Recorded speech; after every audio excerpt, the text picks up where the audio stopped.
Fearful or fearless? Yeah. Parenting, fearful or fearless? Or grandparenting. You can never live into what God's called you to do in leading if you are bound in fear. If you're not careful, you will be gripped in this intimidation. You retreat. If you're intimidated and you're fearful and you're afraid and all these things going on, all we're saying is you cannot live that way and you cannot lead that way.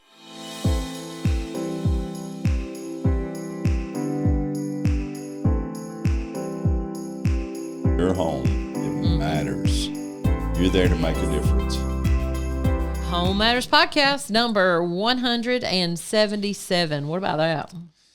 Hard to believe. hard to really. believe. I mean, that's it doesn't seem like that long ago that we decided to start trying to do this. And Man, we hope it's making a difference. yeah, we'd love to hear from you if it is. Yeah, we get some good response and people sharing sometime, but you can help us out with that. Get word out about the podcast. And I'm excited about today. We're talking to parents today. And, I was thinking about, as I was looking this, grandparents, because there's so many grandparents now that are filling that role of parent. Heavily involved. Yeah, and maybe not just filling that role 100% of the time, but, man, you are doing the pickup, you're doing the drop off, you are maybe keeping them on the weekends, and you still have, such an impact in their life. And I think even as grandparents, you can get caught up in what we're talking about today. And that's parents, whether they are parenting fearful or fearless. Fearful or fearless? Parenting, fearful or fearless? Or grandparenting. I like the little title there that you got going. Yeah, fearful or fearless. Mm-hmm. So, you want to be in the fearless category, right? Yeah, I think that a lot of it is just the reality that there's so many things that are changing so rapidly, and oh my goodness, things are so different nowadays than what we grew up in, right? So different. There's so many different things that are different. I don't even know where to start. One is like the language, the lingo, the talk, just the whole, man, our grandkids, we have 9 grandkids, ages 11 down to 1 month. 1 month, yeah. So, 2 months now. Yeah. And they are just, some of the things they say sometimes, not that they're, using curse words or anything, but just their little phrases and stuff. I'm like, what does that even mean? Like, where did that come from? That makes no sense at all. Right now they got this little thing going, 6, 7. 6, 7. Yeah, 6, 7. Now we don't know what that means. That may mean something bad. You do realize that there are times. Yeah, but I don't think it does. I have said things and didn't know that it was a bad thing to say. You're trying to be cool, right? You're trying to be cool, and then you say something he don't need to be saying. But I remember I used some terms years back in a message, and just kind of doing what we're talking about now. I was talking about how people say things, and I said something that actually it was really like a racial thing, and I didn't know it. And I don't remember that. Somebody told me, somebody got you straightened out. Yeah, it was years back now. But all we're saying is this: our generation's dealing with change. Mm-hmm. But I do know this: even our children, much younger than we are, yes, they're dealing with the fact that their kids are growing up in a world that's changing. Our kids. Yeah, that's what I'm saying. Or the parents to these grandkids. They don't know their lingo either. No. And again, I still don't know what the 6, 7 thing means, but even some of our young grandchildren are doing that. And they just think it's hilarious. Our 4-year-old grandson the other day is doing that. 6, 7. And I'm like, that is the stupidest sounding thing I ever heard. But he thought it was great. But he thought it was hilarious and just amazing. But in that, we're just saying that I think that if you're not careful, you will be gripped in this intimidation. Yeah, because you don't feel like you have a grasp on what's going on. Yeah, but what I'm saying though is this: when that happens, you begin to draw back. Absolutely, if you're not that's careful, true. you retreat. If you're intimidated and you're fearful and you're afraid and all these things going on. All we're saying is you cannot live that way and you cannot lead that way. You don't have to know everything. That's right. And don't try to act like you do. Yeah. You know, I was with some of my daughters and then some of our nieces and nephews in the family who are a little bit younger than my daughters are. And they were just point blank asking them, like, what does this mean? I mean, what are kids talking about when they say that? And I loved that because I think so many times we don't even ask the question, right, because we want to come across as if we know what they're talking about. I mean, they know you don't know what they're talking about, and you know that you don't know what they're talking about. So just say, hey, explain this to me. What are you talking about? What do these words mean? And, you know, I'm out of touch. I need you to help me here. Yeah. There's nothing wrong with admitting that. And I think that's part of the step to living life fearlessly instead of being just so intimidated that you won't even ask the questions. Yeah. I think that sometimes today it is so heavy and such a challenge. Yes. Here's something I would encourage you all to lean into and depend on is to realize that, man, you can lead fearlessly in knowing that God will equip you. If you just pursue it all, God will equip you to be the parent that you need to be. Yeah. He'll enable us in that. Yeah. But I'm just saying that it's like I told a gentleman one time, raising kids, and, you know, they were full of knowledge. You know, kids nowadays, they've got plenty of knowledge. You mean the kids were like real full smart. of knowledge, Okay. really smart. Yeah. And I think that can be intimidating to parents. Yeah, Nowadays, for sure. the reality is they've got a lot of information. They get a lot of knowledge out there. But Right. I would always encourage you to know this. Your children may attain a lot of knowledge, a lot of information. But remember this, you are still wiser than they are. They don't. They do not have your experience for Exactly. one thing, right? Again, they don't. They have all this knowledge, all this intellect, and all this information. They don't know how to use it. Well, they don't know know how a to lot apply in it. theory, right? Yeah, They know that's the my knowledge point. in Yeah. theory, but they haven't had. They're not old enough to have had the experiences to know. Right. To have that. And you may say, my kids, they really are sharp. They're really smart. Oh, come you on. keep living that way and be intimidated just because your children makes good grades or, maybe on this spectrum of learning that maybe you were not. But the fact is God still, there's something about the experience of your life. Yes. There's something even about you getting older that That's right. wisdom comes. Brings wisdom. That's right. I always say, knowledge, wisdom is the ability to apply knowledge. It's knowing how to use knowledge. That's wisdom. Yeah, that's true. And I think we get those turned around sometimes. A lot of knowledge don't mean anything. I don't have to know everything. Right. There are a lot of things I don't know. I don't know how electricity works. I don't know everything about my vehicle, the way it works. All I do is I maintain what I can, right? I do what I can. And then the other part is I have to depend on an expert somewhere else. That's right. But I think what we're talking about there, if we're caught in those things, it does push us just to be kind of fearful in the way we even parent. Sure I think another thing that a lot of times is a trick of the enemy is our own mind game. Yeah.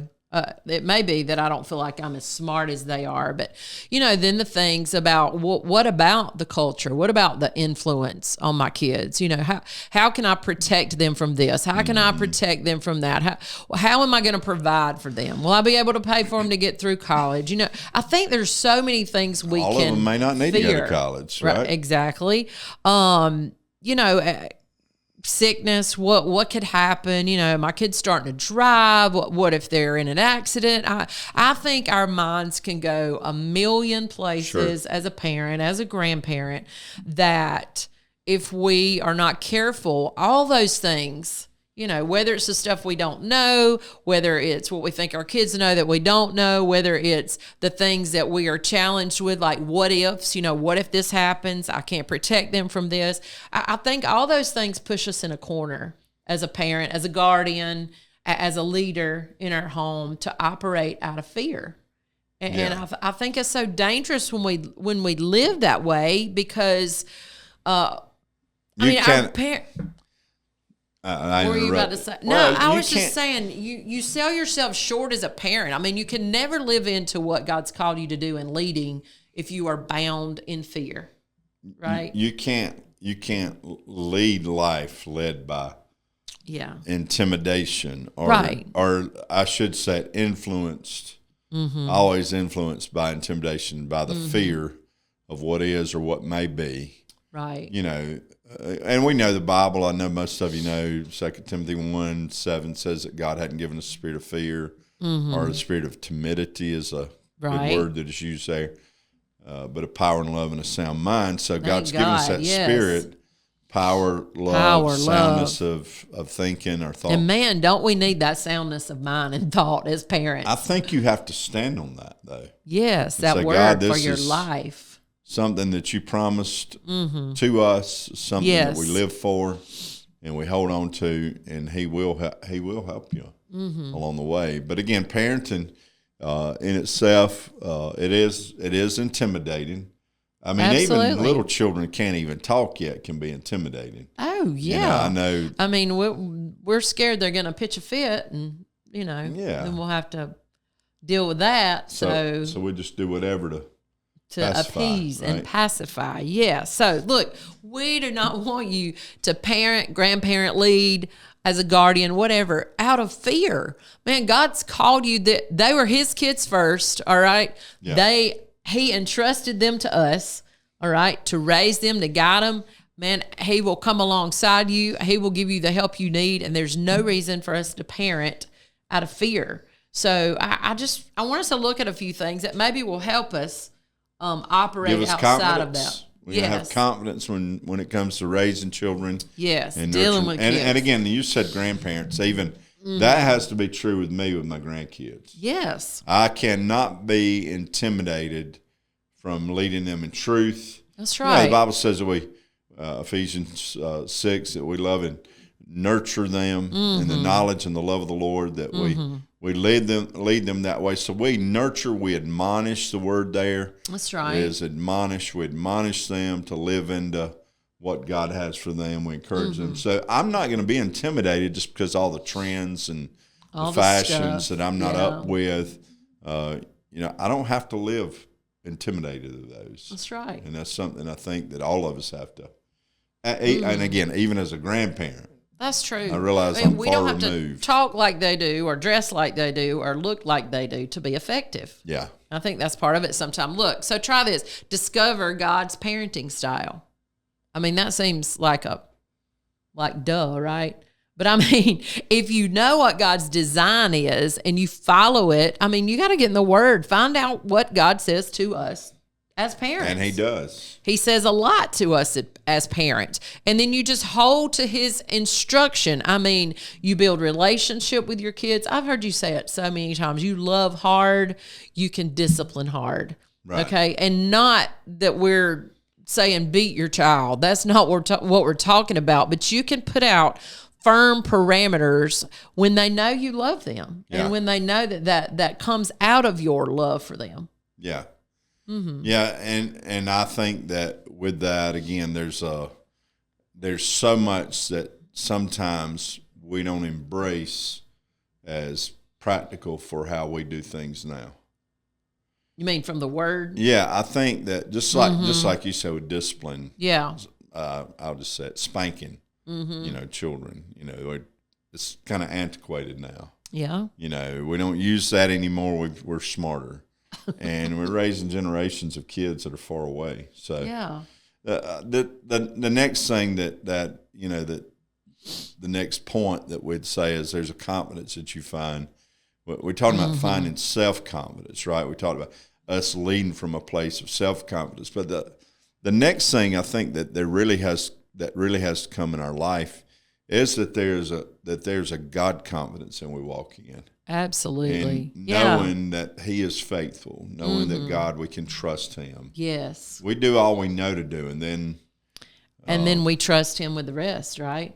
We do your best and leave the rest. That's what I always do your best. That's right. Little phrase. I mean, we work hard at parenting, right? Yeah. At being a godly grandparent. I mean, there are no days off. We say that a lot. I remember our parenting conference several months ago. That was a big point.